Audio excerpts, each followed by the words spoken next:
Breaking news. Tinubu told Benue people to tolerate, accommodate and share their lands with Fulani jihadists who often invade and delete them in hundreds. He did not visit the scenes of the atrocities, but was celebrated in befitting welcome in Benue capital while the governor sang his praises.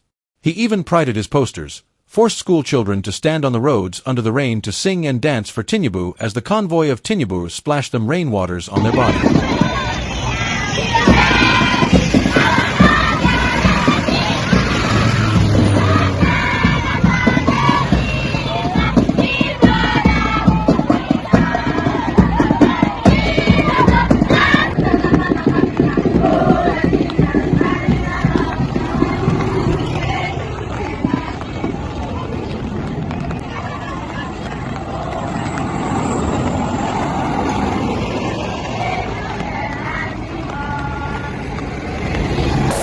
But for us in Nigeria, we have to find solutions to this. What's the cause of the conflict? I heard from Dr. Jesus about land grabbing. But if we learn how to share and how to accommodate, we have enough land to feed, to raise our children, to cultivate happiness and prosperity. We must do it. We will change that attitude of hate. We can. Below is the explicit opinion of His Excellency Mr. Peter Obi on Tinubu's visit to Benue State after over 200 innocent of them were deleted by Fulani jihadists, landgrabbers, and invaders. He wrote on X via his official verified handle, "What has happened to our compassion as a people? We pleaded that the president should show leadership and visit Benue and Niger states in the spirit of deep national mourning, to offer compassion and solidarity to families torn apart by the senseless massacre of over 200 innocent Nigerians in Benue State and flooding that killed similar number in Niger State."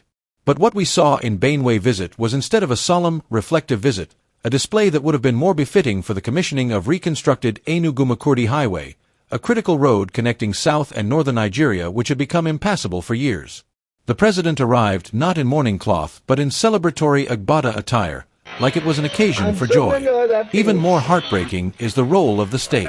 Rather than being in mourning mood and weeping, declared a public holiday, not for reflection or prayer, but to organize fanfare. Schools were shut down. Children who should be mourning their slaughtered classmates, and parents were instead lined up under the rain, rehearsed to sing and dance for the president. In what kind of country does this happen? We have tragically arrived at a point where condolence visits have become carnivals. A time that should be marked by silence and solemnity is now polluted by banners, music, and rehearsed spectacles. Precious Nigerian lives have been lost, yet we're clapping, singing, and organizing processions, as though this were a campaign rally. This is not how any compassionate nation behaves. The energy, resources, and logistics poured into this charade could have gone into food supplies, temporary shelters, medical aid, school support, and trauma counseling for grieving families.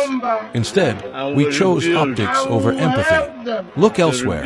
When President Ramaphosa visited Nthatha after the floods in South Africa, there were no drums, no staged crowds, no rented cheers, just presence, silence, and action. When Prime Minister Modi went to the site of a crash, no one lined up to welcome him.